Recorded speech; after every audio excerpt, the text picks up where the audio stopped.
Hi, good evening and good afternoon. This is Jim Gerson from CareStack. You're in the right place for our 6 p.m. Eastern, 5 p.m. Central. I'm in the Mountain Time Zone, so I'm going to add it to as well. 4 p.m. Mountain, 3 p.m. Pacific CE course. Our instructor tonight is Kelly Schwartz. The topic is 3 systems to improve your practice. Now I'm going to turn over to Kelly for his own introduction. So Kelly, you want to advance your slide? And I'm without further ado, I'm really excited about this program. I think there's so many great pearls here. And Kelly, the ball is in your court. Please take over. Thank you. All right, my pleasure, and thank you, everybody. My name is Kelly Schwartz. I'm the CEO and coach for Schwartz Consulting Group. My wife and I work with about 750 general dental practices nationwide, creating customized training to help your office go to the next level.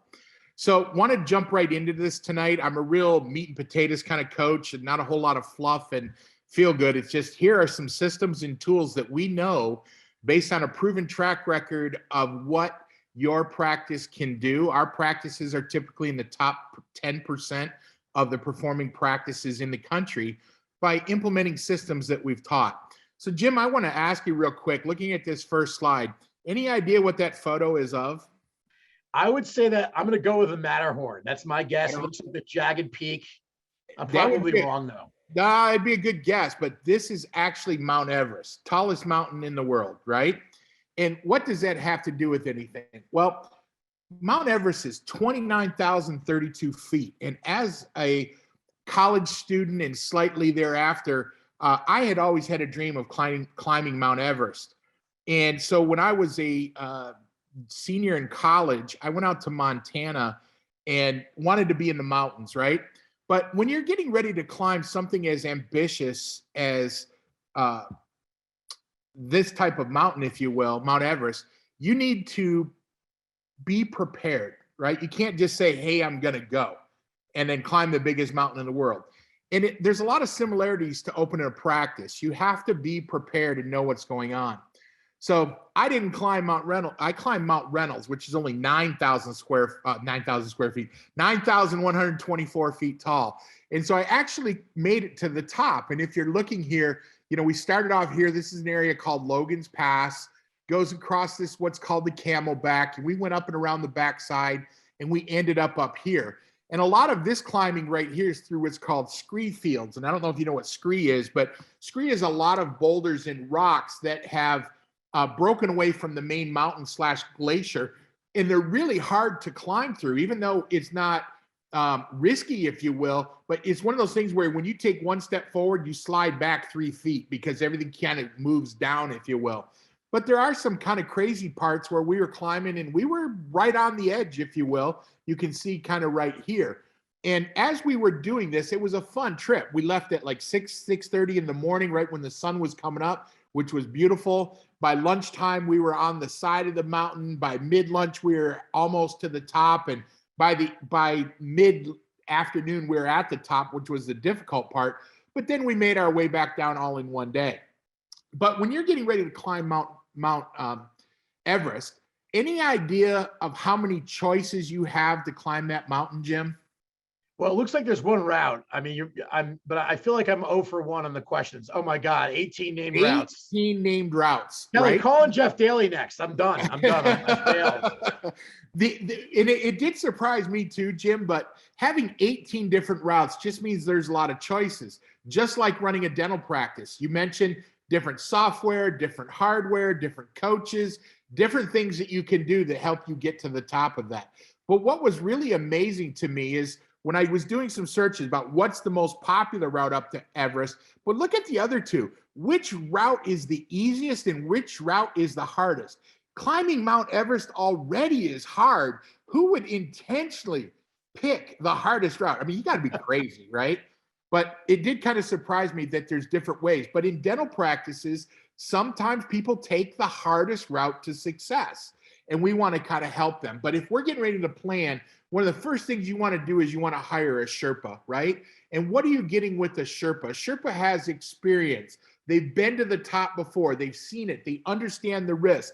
And that's where somebody like CareStack or us as a coaching company or Darby, they've been there, they've done that. They're able to help our practices succeed.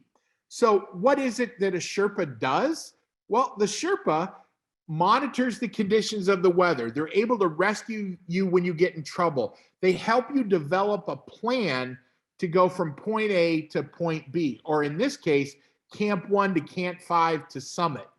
So when you're looking at the route, and I don't know if you know this or not, but there are 5 base camps. And the idea is when you start off at a certain level, you're getting acclimated. So a lot of practices have different levels of success.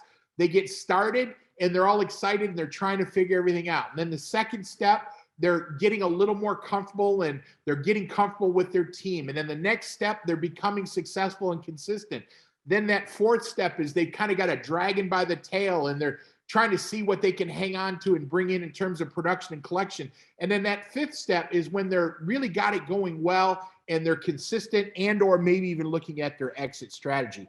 And for different teams in different offices, it's over a different time frame.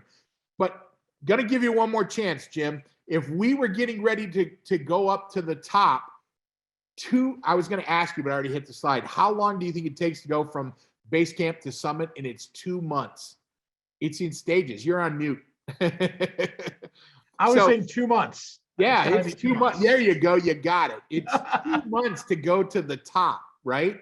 So it's not something as easy or as simple as like when I climbed Mount Reynolds, is just showing up, hiking up the mountain and getting there. I mean, if you've done some walking and you're in fairly decent shape, you could climb Mount Reynolds without a lot of experience or training. You know, you just got to be in decent shape. And if if you're not clumsy, you'll get there. But there's no way in the world you can do that with something as big as Mount Everest.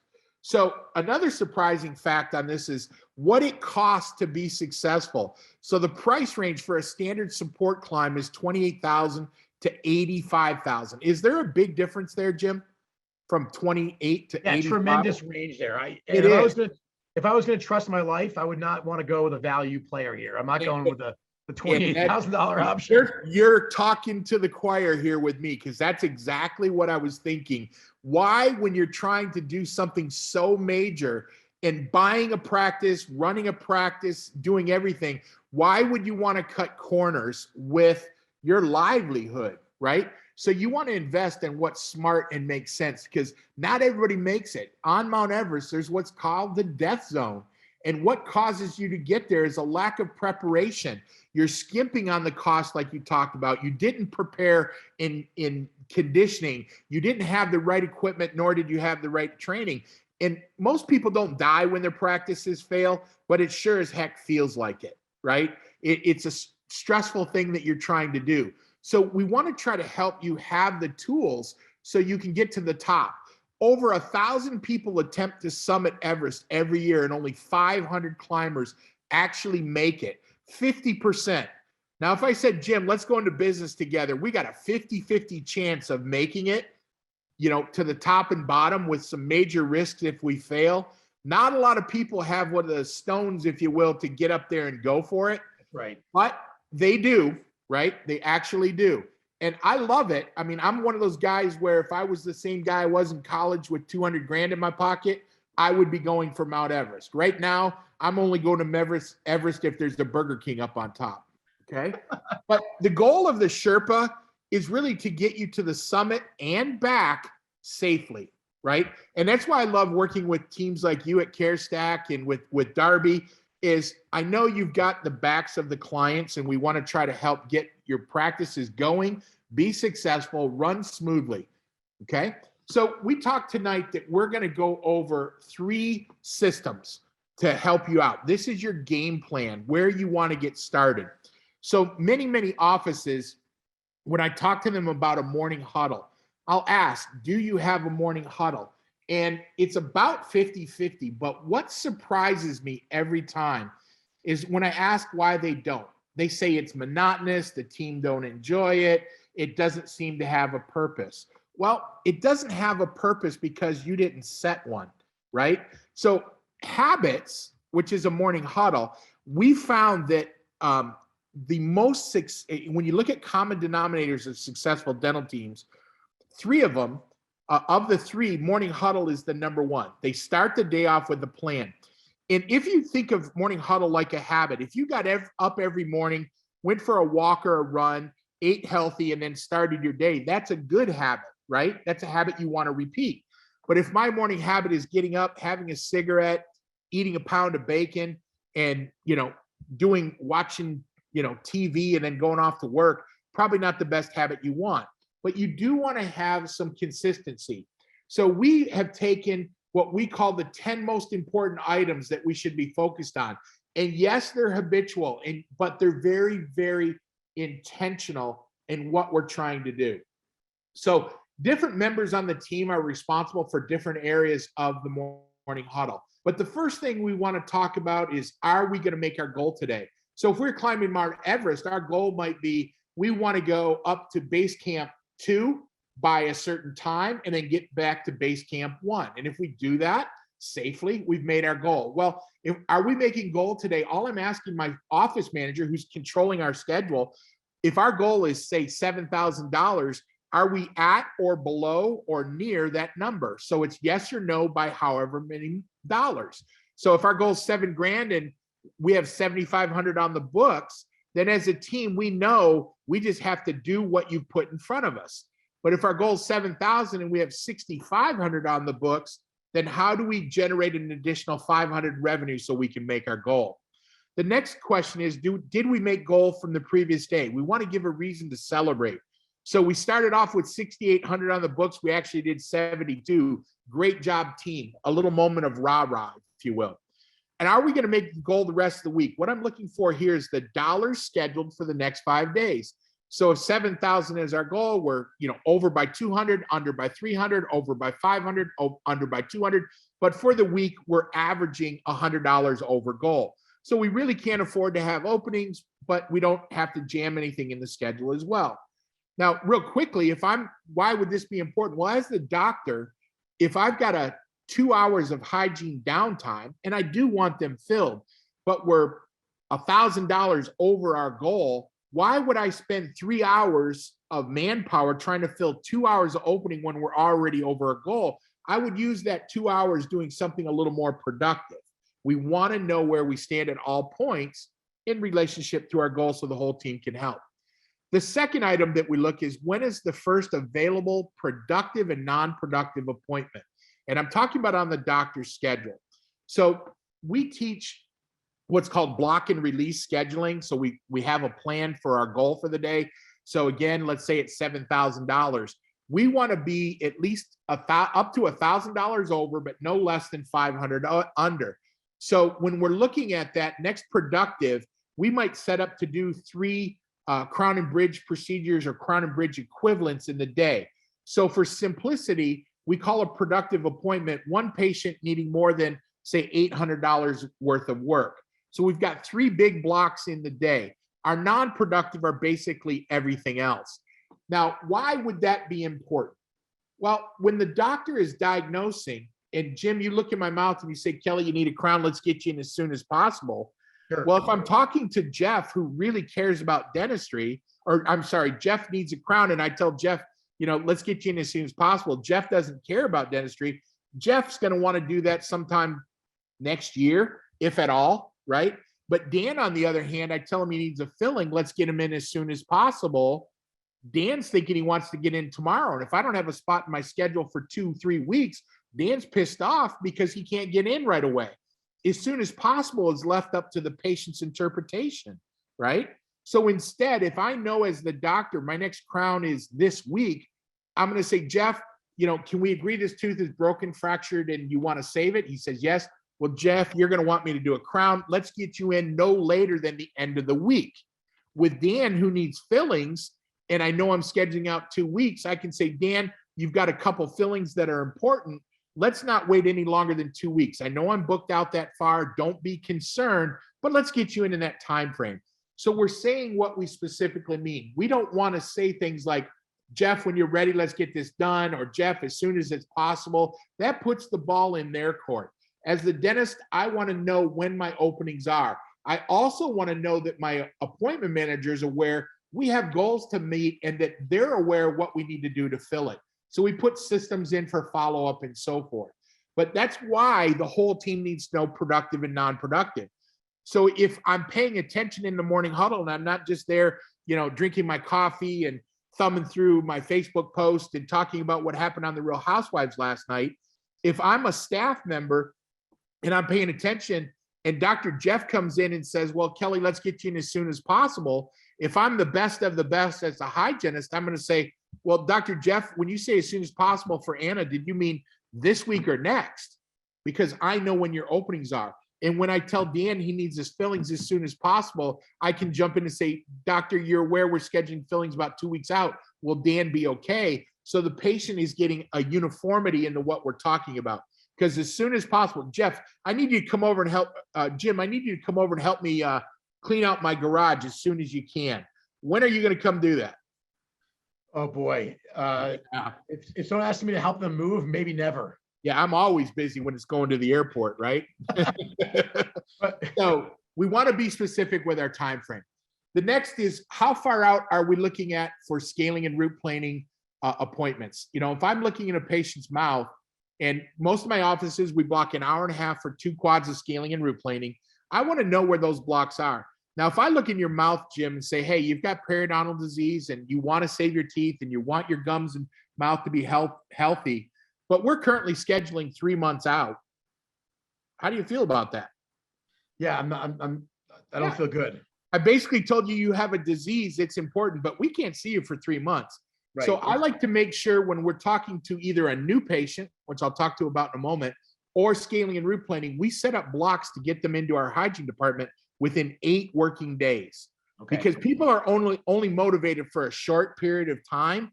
And if I can't offer them a prime time appointment within 8 working days, they're going somewhere else, right? So I like to know at the morning huddle, hey, when can we see scaling and root planing or a new patient? And if it's not within 8 days, we're taking a look at the schedule as what, and we're putting plans into place to fill it. Okay. Now, when we have a recall appointment, how far out is hygiene booked? I like hygiene to be booked solid for 3 to 5 days with openings for new patient within 3 to 8 days, right? And if it gives the whole team a sense of when do I need to jump in and help out with my front desk and putting butts in the chair, because we want a good hygiene full program, right? So when I know we're booking 2 to 3 to 4 weeks out as an assistant or hygienist, if I don't have a patient, I don't really need to help out. If we've got openings in hygiene today, tomorrow, and the next day, if I don't have a patient in the chair, then I want to try to help my front desk fill that. And we do teach the entire team how to work our recare programs. The next question, number 3, is who can see emergencies today on the doctor hygiene side? Now, loaded question here, Jim. We're going to get a couple right before the day's over. What is the most productive thing your hygienist can do for you in any given day? Oh man, you're killing me, Kelly. All right, so I'll help you out. It's finding teeth that need treatment, right? There you go. So if Anna is my hygienist and she has 8 patients today and all of them are healthy, don't need treatment, but Jeff, on the other hand, sees only 3 patients and he has half-hour downtime, I put an emergency in and Jeff educates that patient, gets them set up for the root canal or their crown because they have a broken teeth. Jeff's had a more productive day than me having a full schedule. So one of the most productive things we can do during downtime is, and downtime, I mean, not that you're not doing something, but you're not face-to-face, knee-to-knee with patient. Right, so identify operative and restorative dentistry, right? Exactly. So if a hygienist has 15 minutes with nobody in the chair, let's pop an emergency in there, find out what their chief complaint is, let's give them a solution. It's not to do the work that day, but let's at least educate, diagnose, and treatment plan, help them overcome their financials and get scheduled. So we identify if the doctor or the hygienist can see an emergency patient, and we, again, come up with the solutions before the day even starts. So I don't want to get halfway out the mountain and say, oh, by the way, I forgot to put oxygen on the route, right? Or we don't have any ropes and ladders. We need to know what's there before we get there, because in the middle of the day, I don't have time to go ask the doctor, and the doctor doesn't have time to stop. Hey, I've got Susan on the phone. She's got a toothache, and I'm not sure if it's a chip or if it's really a fracture. When could we see her? And then he's got to go look at the schedule. I already want to know where we're going to put him. We plan for these contingencies, right? Next, who are we seeing today that is new to our practice? Most important thing we want to do with new patients is be on time, friendly, polite, and courteous, and make sure our facility looks really, really sharp. My wonderful wife, Anna, is my partner.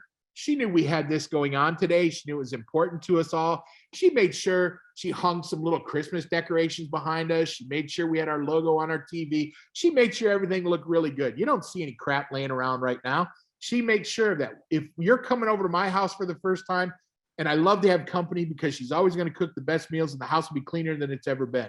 And that's how we want to approach new patients walking into our practice. And we also want to find out how they heard about us and who are they going to tell.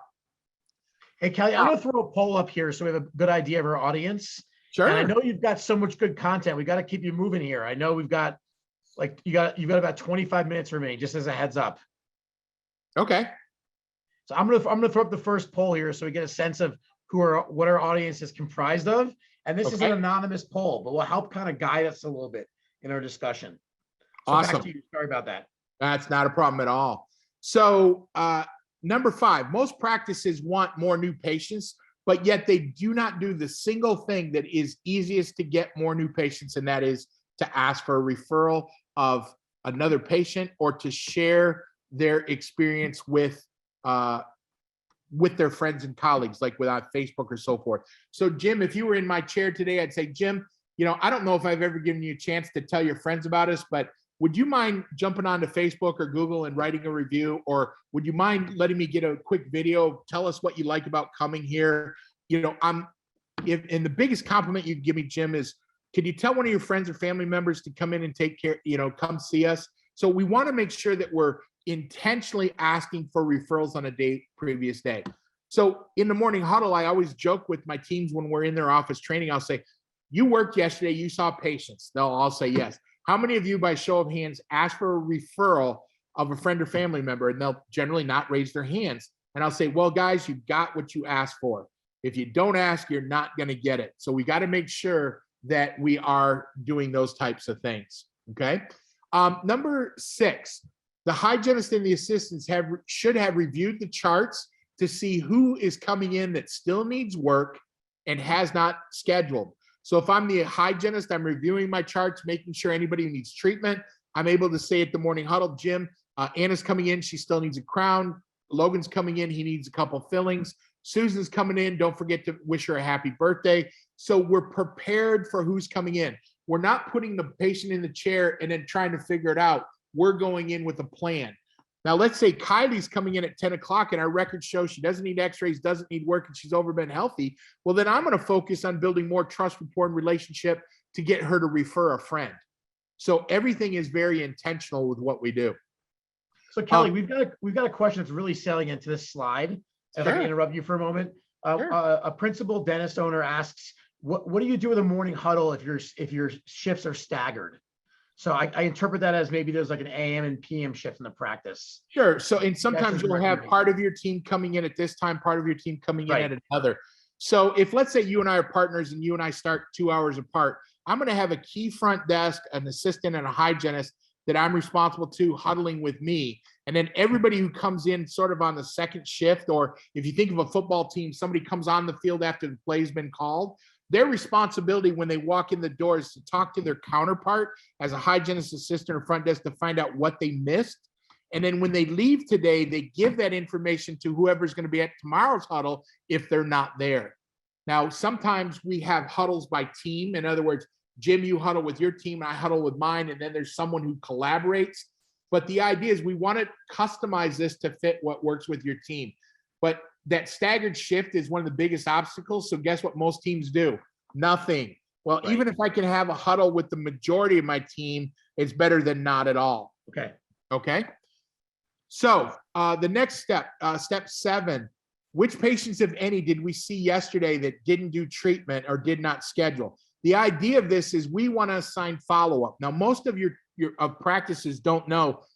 And again, Jim, don't let me down. Number 1 reason patients leave a practice is lack. What do you think? Clear next step. Maybe I would say they leave a practice because they don't think they can afford the treatment. That's probably number 1. Okay. It's one of the smaller. It's about 10%, but we'll get that's- it. Call Jeff Daly, man. He's got all the answers. This guy's You're been going to be a dentistry for genius 4 by time years. we're done. You're going to be a genius by time we're done. 68% of the patients leave a practice because of lack of indifference or caring by the doctor's staff. So almost 7 out of 10. What does that mean? It means you don't follow up. I tell you need work, you come up front, don't schedule for some reason, and you don't hear from me for 6 months to your next visit. And then I'm like, oh, by the way, Jim, you still need work. Well, why have you not followed up with me? It must not be important. So we want to make sure anyone who's told they need work are followed up within 10 to 14 days of that treatment being diagnosed. People who are overdue for recall, we want to make sure they're being contacted and followed up on so that they know coming in on a regular interval is important in our professional scheme of things. Number 8, are all our financial arrangements in place? If we're going to do the work, we want to make sure we're getting paid. And one of the systems we're going to talk about is what is the definition of a financial agreement? And 9, which patients, if any, were canceled or were no-shows on their appointment? Again, it's about follow-up. These people were on our books. For some reason, they canceled, which is 24 hours or more, no-showed, less than 24. We want to go in, we want to go in and make sure that we know why they canceled, but more importantly, we want to give them a chance to get back into our books. We want them scheduled, right? So we're making sure our entire team is aware of who they are and why. And then the last item we cover at the morning huddle is what I call care calls, concerns, complaints in social media. So is there anybody who needs a care call from me as the doctor or a little follow-up, little TLC? Were there any concerns or problems that need to be addressed as a team or in what we did yesterday? Were there anybody complaining that they're leaving the practice that I can follow up on? And what social media post are we going to make people engage in our practice and want to tell? So many offices use an outside source for their social media, and they get these generic, hokey, pokey kind of post with stuff that people don't care about. I want to hear about Anna and her favorite cookie recipe. I want to see each of my staff members decorated Christmas tree. I want to know that you have a dog and that you took trips. I want something that I can relate to with the team, because I'm coming back because of the team, not because you think purple toothbrushes are better than yellow. So we want to make sure that our social media is very deliberate. So our morning huddle typically takes 10 minutes. If we're seeing patients at 8, we'll huddle at 7:45. We're done by 7:55. Early is on time is late. Gives us 5 minutes to get into our patient chair. And we want to make sure that we're starting early and ready to rock and roll. So that's system 1, morning huddle. Start off. If you want to be in the top 10% of success, common denominators, morning huddle is one of those 3 things. All right. I have your results from the poll here. So our audience, we have about 30% of the audience is hygienists, 30% are principal dentists or practice owner. And the other 3 categories, assistant, office manager, and associate, makeup comprise the remaining 40%. Okay. And I'm seeing that poll right in the middle of my presentation, so I'm peeking around it. Okay. So you can just X out of it. Sorry about that. Go for it. Yeah. Let's see if I can get onto that screen. Perfect. Okay. So system 2 of our 3 systems today are how do we reduce or cancel no-shows? All right. So to cancel no-shows, we have something simple called the 3-strike rule. Now, in order to make cancellation no-shows effective, we have to understand what a cancellation truly costs us. So let's go with something real simple. Prophy exam and x-ray. Let's say it's $150. It's a 1-hour appointment. Let's say the practice runs at about a 20% profit, just for simple math. And you should be running higher than 20%, but we're going to use that as a number for today. So $150, 20% profit means we make $30 on that cleaning if it's a 1-hour appointment. And I like to do a little thing called share the profit, where we share 20% with the team of everything once we paid the salaries. So salaries are in line with collections, a conversation for another day. But what I want you to be thinking is, if we have a 1-hour appointment, we lose $30, right? So now I have to reappoint Jeff. Jeff now becomes, in theory, a 2-hour prophy. So now we don't make $30. A 2-hour prophy, we make $15. Well, if he cancels a second time or no shows a second time, to do a 3-hour prophy, we're really doing that prophy for free. Same thing with a crown at $1,000, hour and a half. we don't make 200 when they cancel the first time. If they cancel and we have to take 2 hours, we're now not making 200, we're making 100. And if it's a 3-appointment crown prep, we're really doing that crown for free. So I want you to understand, but more importantly, I want the team to own it costs them to not have the schedule full and people showing up. So if you could picture a pail, if you will, every time a patient shows up, we're putting a piece of that production into that pail. And once we paid the staff, if that pail starts to overflow, there's money left over. On the same token, every time somebody cancels, we're taking money out of that pail, or we're poking holes in that pail, and we're leaking profit, which means I can't pay my team to help with anything extra. We can't update on equipment. We can't take the fun trips. We can't do the CE. We can't give bonuses because we have too many cancellations or no-shows. So we want to have the team own cancellations and no-shows. So one of the things we do with the 3-strike rule, if a patient cancels 2 times, on the 3rd time, we're going to get a deposit. I'm going to go for that. And that deposit is $50 on our hygiene side or $150 on the doctor side. The way it works is basically this. The first time you call to cancel, Jeff calls up, says, hey, I can't be there. I'm going to ask, Jeff, what may I tell the doctors your reason for canceling? He's going to ask. This phrasing is really important. I can't say, well, okay, let's get you rescheduled. Are you sure you can't be here? That's all crap dialogue, right? Jeff, what can I tell Dr. Gearson's your reason for canceling? He's going to ask. He was expecting you to see you here today. Jeff says to me, well, Kelly, I've got the underwater basket weaving championships and I can't miss it, right? I've got to be there. Well, you know what? I'll let Dr. Jim know, but he's expecting you. Jeff, we normally charge $50 for appointments broken less than 24 hours notice. Sure you can't be here? Jeff says, nope, I'm getting a gold medal in underwater basket weaving. Well, I'll tell you what, I'll let the doctor know. He's probably going to send you a letter letting you know that we're waiving the fee this one time. Let's go ahead and get you reappointed, right? So we're holding Jeff accountable.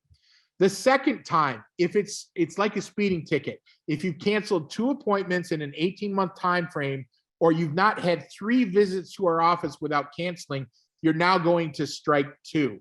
So strike 2, same basic dialogue. Jeff, what may I tell Dr. Jim's your reason for canceling?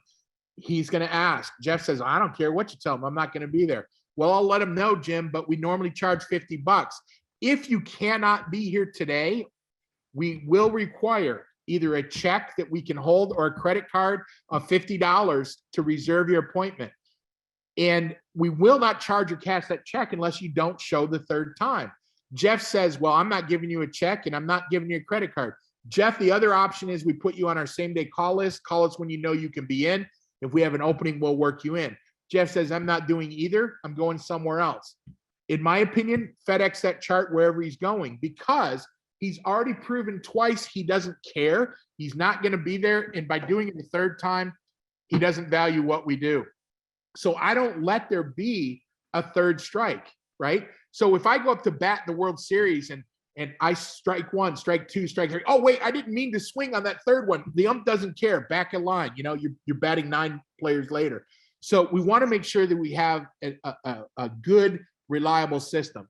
Now, what we do after strike 1 is we try to do a little friendly thing. So I have a picture of my doctor. This is Dr. Fox, one of my good friends. And it's a picture of him next to the chair. It says, dear Kelly, sorry you're unable to give us 24 hours to cancel your appointment with very little notice. We're unable to offer the time we reserve for you to another patient who's under our care. In situations with short notice, we normally charge a fee of $50. Because we value as a friend and a patient, it's our first time, we're waiving this fee as a courtesy. If you'd like to reschedule or have not done so, please give us a call. Sincerely, Dr. Fox. And I literally sign it in red pen. Please keep in mind, future appointments or cancellations with less than 24 hours may require a deposit to reappoint. Now, at the morning huddle, I come in and I say, hey, Doc, Jeff canceled because he had an underwater basket weaving class, or he was on vacation, or whatever it was. I'm going to say, hey, Jeff, I hope you're feeling better. I hope you won a gold medal. But in red pen, I'm going to acknowledge why you canceled, right? So that you as the patient are aware that as the doctor, I know. This letter only goes out the first time. So I bring it to the morning huddle and say, doctor, here's the patients who no-showed yesterday. Here's what I think we ought to do. And you should have this policy. Now, on occasion, you know, Jeff's an attorney. Jeff talks on the radio. Jeff's high influence. I might say, remember, Jeff can stir up some crap, so I don't think we ought to send the letter, but it's always the doctor's call. Now, things like if you're in the north, northeast, you've got snow days where school's canceled, colleges are shut down, but the liquor stores are still open, we might want to consider waiving cancellations on that day. But if someone has a cold, flu, and even if they have COVID symptoms, I might say, Jeff, hey, I appreciate you calling. I understand you have COVID. Normally, we charge. I'm going to go ahead and waive that fee. I'm going to send you a letter telling you waive that fee. We'll call you in 10 days. Hope you feel better, and we'll follow up. But I'm just changing my tone, but I'm not changing my system. Make sense? Are you also saying a picture of does that picture go with the letter? That picture is actually embedded into the letter. That's great because it really personalizes the message, right? It makes them feel guilty. Yeah, and we try to lighten it, so some offices use the photo, some don't. We have another cancellation I didn't put in here, but we have the whole front team looking at like their list and binoculars. And it's just, hey, we're looking for you. And when they're long overdue, we take a picture of like a search party and helicopters in the sky. Hey, we haven't seen you in a while. Where the hell are you? So we try to have fun with our patients, but we send a consistent message. So when you're thinking of cancellations, know your market, working versus non-working.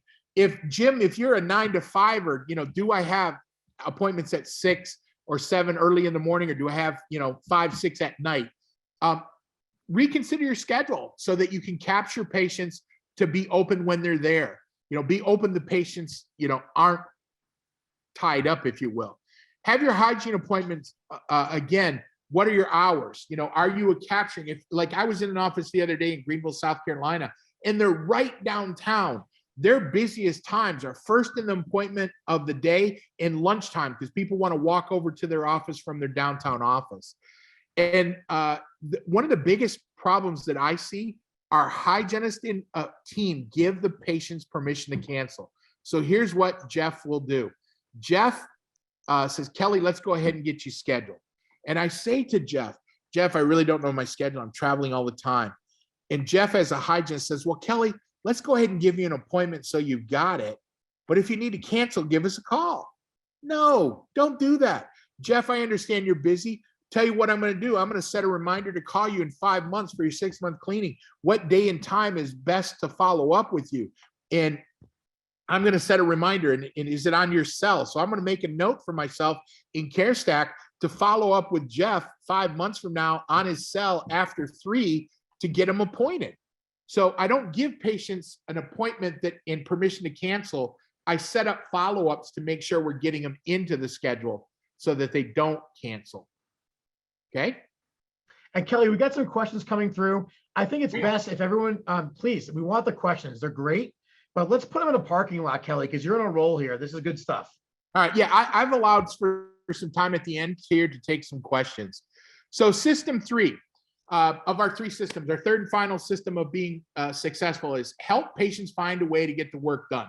One of the biggest obstacles they face is financial. So we teach a thing called the art of financial arrangements. Now, old school dentistry, financial managers of old, if you will, were gatekeepers. They were the obstacle to get the work done. It was kind of a mean, grumpy, frumpy lady up front who didn't want you to get in anyway. It's like, here's what our fee is. Do you want to schedule or not? It's kind of sourpuss, if you will.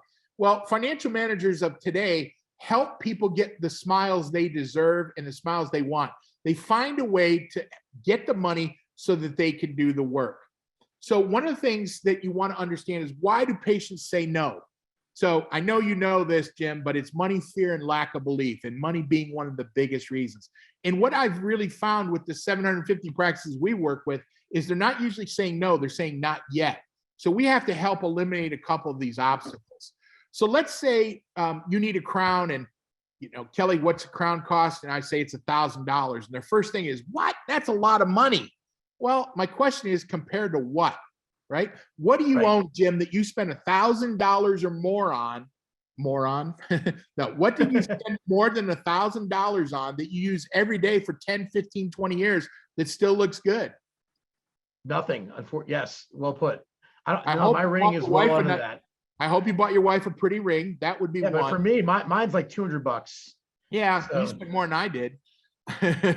So the other is a vacation, which really isn't a thing. It's a feeling. Maybe it's a new truck, but we don't keep trucks and cars for 20 years, right? But a crown can look really good. Now, here's one of the things that's crazy, guys. Who or what profession do you ever go out and spend $1,000 on and say, I want an old looking shirt just like this, but I want a new one, right? So we make crowns to match old looking teeth instead of new and shiny. I think that's silly, but bottom line is crowns are a great value. So one of the common things that people will say when I tell them it's $1,000 is, I guess I'm paying for the doctor's new car. So I got a picture of your car, Jim. And if I'm paying for that new car, so how would a front desk answer that question? So I'm going to throw this one to Jeff. Jeff, can you unmute yourself? Yeah, you throw it to Jeff. Jeff, Hey, I'm here. the line. I'm ready. I'm hoping Go. Jeff will knock this out of the park. But if you're the doctor and I say, well, I guess I'm paying for your new car, doctor, how would you respond to that? Because the front desk get this question, your new car, your kids through college, pick one, but I guess that's what I'm paying for. What would you respond, or how would you train your team to respond to that? Ooh, I don't know. Like, I love the analogy of the shipbuilder that I'm sure you've heard of, right? With the tap of the hammer being $1,000. It's not the tap of the hammer. It's the 50 years of experience that went into the tap of the hammer.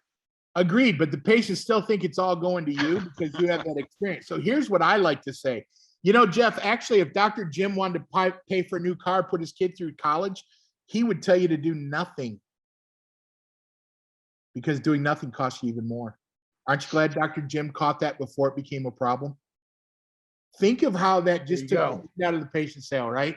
If I wanted to pay for my new car, if I wanted to put my kids through college, Kelly, I'd tell you to wait and do nothing. Because when you wait and do nothing, this is going to break, cost you twice as much.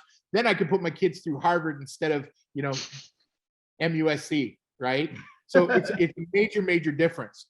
Now, the other thing that they'll say is, well, I guess I'm paying for that remodeled office or the new flat screen in the lobby. Well, you know, Jeff, actually, aren't you glad that Dr. Jim made the office nice or put that TV in to make it comfortable for you instead of doing something for himself?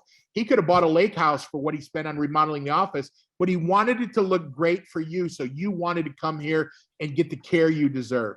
So I want to make sure your team are prepared to handle these questions that you're going to get. And it can't be, well, you know, our lab cost and we factor in and we try to make as little profit as possible, but being fair, you know, patients don't give a crap about that.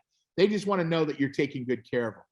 So one of the things I like to do is plant what I call a money tree in every office. And money tree is just our phrase for helping you understand what are some of the options we can do. Well, one of the first ways we do is I might ask you on $500, Jim, how'd you like to save 50 bucks?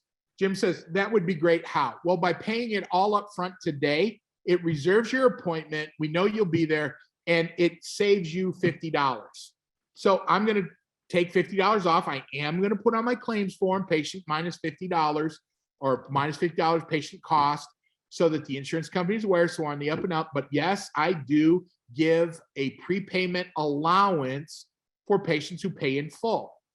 Another option I might say, well, Jim says, oh, I can't do it all up front. What are my other options? Well, what if we break it into two? What if we did 300 today and 300 at prep? Or I might do 200 today and 400 at prep. Now, Jim says, well, can I do prep and seat? Jim, yes, I can. I could break it into two. We could do 400 at prep, 200 at seat. I'm trying to think front end heavy, not equal. But if Jim says, hey, can I do 300 at prep, 300 at seat? Jim, for you, because you're a great patient, absolutely. If two payments don't work, Jim, what if I broke this into three? $600, we do 200 today, 200 at prep, 200 at seat. How does that sound? Jim says, sounds fantastic. Now, when I get into bigger work, typically around 2,400, we would break that into four. We might do, 500 today, 500 at prep, 500 at seat, and 500 2 to 4 weeks later, backed up with a check or credit card. But Jim says, well, I really can't do 4 payments. Can I make monthly? Absolutely. We have a company called Care Credit. As long as they approve you, I put the weight on them. We'd be happy to work with you. They do monthly payments. And as long as they approve. Now, if the patient says, well, I don't have very good credit, well, then they're telling you don't loan them money, and if you're foolish enough to allow them to make monthly payments. I literally had an office one time, Jim, after I taught this, the doctor came out with 24 post-dated checks for 300 each. What do you think the odds are of check 10, 11, 12, 13 ever even clearing the bank? Right?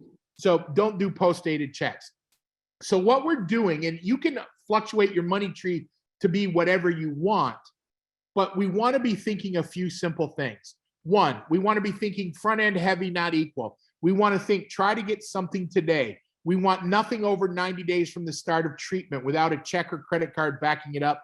You don't want to be the bank. Banks have a hard time being banks, right? So don't lend money. If you are going to do a payment plan, do it on the profit, not on the cost. What I mean by that is if it costs you $800 to do a procedure and you're making $200 profit, make sure you got at least $800 in the bank or in the office and finance the $200, over time if you need to. Now, to make an agreement, this is the whole one. I'm going to break it down, but we have a financial agreement form. Looks like this. So we sign the patient's name, and the treatment, for example, is going to be a crown on number 4. In big bold, we estimate the charge is going to be $1,000. We estimate the insurance, if they feel like it, are going to pay $500, and we estimate your portion to be $5. How are you going to take care of this? You tell me you're going to pay $300 a day and $200 at prep, and I have you sign. So then my wording on my financial form, and again, I just broke this into 2. As a courtesy, we do accept assignment of benefits from most insurance companies. However, all other estimates are due as agreed upon above. This is an estimate based on limited information provided by your insurance company. I'm saying we don't know what they tell us because we're not their customer. You are. The level of assistance purchased for you by your employer determines the amount of insurance your company's payment. Please remember, dental insurance is your responsibility. We're always happy to help you by submitting your claims, but we make no guarantees of your insurance assistance or payment. Unpaid balances over 30 days due immediately or considered delinquent and be handled by our collection manager. If your treatment's not started within 60 days, all terms and agreements are subject to change, and feel free to contact your insurance carrier for a more specific estimate. Treatment involving lab-related work must be completed within 3 weeks, or a remake charge may be added. If you've received treatment by another dentist or specialist, it can change your benefits, and cancellations of less than 24 may require for future appointments a deposit. So the patient signs, the front office coordinator, in this case Jim, signs the agreement. Now we have an agreement. 3 things make an agreement. The patient has to know anytime the procedure is greater than $200, how much they owe, when they owe it, and I need a signature. Otherwise, it is not an agreement. I cannot just quote fees. If I'm printing from a CareStack form and I sign, this is their treatment plan, and I sign, this is what I'm going to pay, it doesn't give some of the details that we have in our agreement that closes the doors, because sometimes the patients say, well, you told me my portion was $300. No, I told you we estimate your portion would be $300 if the insurance pays us accordingly. So we try to make sure everything's clear there. Make sense? It does, Kelly. We got to, this is awesome and super thorough. We got questions coming through. Okay. One person asked about, getting, do we have access to this? Can we get some information of the forms? What I'm going to tell you is Kelly will have his contact information up at the end of the presentation, and you can reach out to him directly. We're not big on spamming and sending out lots of follow-up emails. So if you want something from Kelly, he's going to have his email, his phone number up. Reach out to him after the program. Great. So a couple closing slides. I say one thing you need to know if you're going to climb Mount Everest is, why do patients leave us? As I said, 68% bad attitude or indifference by the doctor's staff. So you're not following up. You're not taking care of them. 14% are dissatisfied with the product, but price is only about 9%. So make sure you know. So if we're going to climb Mount Everest, we need a systems checklist. Things that we as a coach work with, kind of to the questions you have. We help teams with recall, delayed treatment, cancellations, scheduling, financial presentations, setting goal, AR management. All the things in practice management are things that you need to have if you're going to summit to success, because bottom line, Schwartz Consulting Group, CareStack, Darby, we all want to see you reach the summit and be successful. So here's my contact information, and I am available for questions. Okay, so the first one is, again, from another principal dentist owner out there. Do you put new patients on a hygiene schedule? How do you address new patient no-shows? So new patients are going to show, but are going to no-show. But what I have found in our 750 practices, if you are giving new patients crappy times, or what I call your leftovers, and you put them more than 3 weeks out, they're going to no-show on you, because they're calling someone else to get in.